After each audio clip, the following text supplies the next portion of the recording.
আসসালামু আলাইকুম। আমি আজকে আপনাদেরকে দেখাবো দুধ চিতই পিঠা। দেখুন কিরকম ভিজে একদম নরম হয়ে গেছে। আমি আজ তো অনেক কষ্ট করে উঠিয়েছি পিঠাটি পাতিল থেকে। এতটা নরম হয়েছে দেখুন। আমি কিভাবে তৈরি করলাম। শিরার জন্য প্রথমে আমি দিয়ে দিলাম চিনি। যেহেতু খেজুরের গুড় ঘরে নেই, খাইতে চাইছি, এখন আমি কি করব, তার জন্য আমি চিনি দিয়েই তৈরি করলাম পিঠাটা। আপনারা চাইলে এরকম করে তৈরি করতে পারবেন, তার জন্য আপনাদের সাথে শেয়ার করলাম। চিনি দিয়ে দিলাম প্রায় 3 কাপ পরিমাণ। এখন এটাকে আমি চুলায় দিয়ে দিলাম ফুটতে, যাতে পানিটা ভালোভাবে জাল হয় তার জন্য। আর আমি ব্লেন্ডারে এটাকে কাইটা করে নিয়েছি। শুধু আতপ চাল ভিজে ভালোভাবে ধুয়ে আমি এরকম করে ব্লেন্ড করে নিয়েছি। আর দেখুন আমি আস্তে আস্তে করে পানির পরিমাণটা আপনাদেরকে বোঝানোর জন্য অল্প অল্প করে দিয়ে দেব। এই যে দেখুন আমি পানি দিয়েছি। আর দিয়ে দিলাম বেকিং পাউডার। এই যে দেখুন আমি আর একটু পানি লাগবে। এরকম করে নেড়ে ভালোভাবে নেড়ে মিক্স করে নিতে হবে। আর আমি লবণটা দিয়েছি, এটা স্কিপ হয়ে গেছে, দেখা যায়নি। এই যে এরকম হলে বুঝতে পারবেন যে আপনার চিতই পিঠার জন্য ব্যাটারটা কমপ্লিট। আর আমি এই পাশে আরেকটি চুলায় দিয়ে দিয়েছি লোহার তাওয়া। তাওয়ার ভিতরে দিয়েছি একটু তেল। তেলটা দিয়ে ভালোভাবে আমি মুছে নিলাম। তাওয়াটা গরম হয়ে গিয়েছে। এখন আমি একে একে দিয়ে দেব পিঠাগুলো।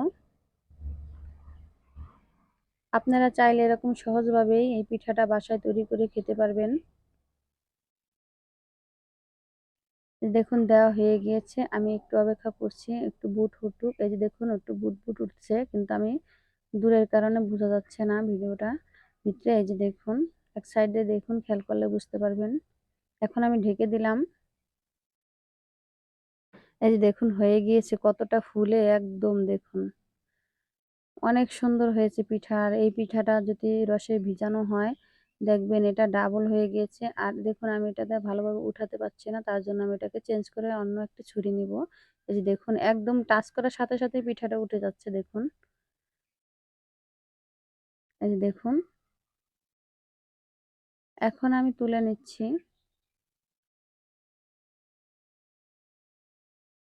কতটা সহজ, এরকম করে বানিয়ে নেবেন আপনারা এই পিঠাটা। ভিজানো পিঠা আমাদের দেশে বলে ভিজা পিঠা, ভিজানো খেজুর পিঠা, ভিজানো পিঠা বলি আমরা। আর এটাকে শহরের মানুষ চিতই পিঠা বলে। যাই হোক, চিতই পিঠা একই, কেউ বানায় বলে মাটির খাঁজে করে, কেউ বানায় লোহার খাঁজে করে। পিঠা একই, নাম আলাদা। কিন্তু আমি এই পিঠাটা দিয়েছি একটু গোলাটা বেশি পড়ে গিয়েছে, তার জন্য এরকম হয়েছে। দেখুন কতটা ফুলেছে, এতটা ফুলেছে যে দেখলে কতটা ভালো লাগছে। আর এত নরম তুলতুলে হয়েছে। এই দেখুন টাচ করার সাথে সাথে পিঠাটা উঠে যাচ্ছে। আশা করি ভিডিওটা দেখে আপনাদের ভালো লাগবে। আর এরকম সহজ করে আপনারা দুধ চিতই পিঠা খেতে পারবেন। এই দেখুন ফুলে কি হয়েছে।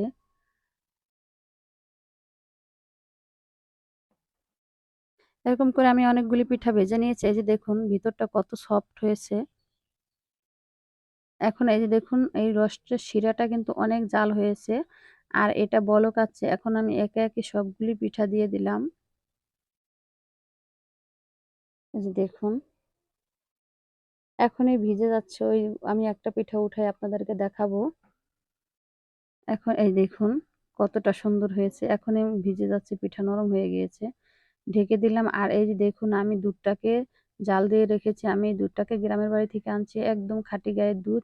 আর দেখুন কিরকম ঘন, একদম ক্রিমের মতো বোঝা যাচ্ছে। দেখুন আমি দুধটা পুরাই দিয়ে দিলাম।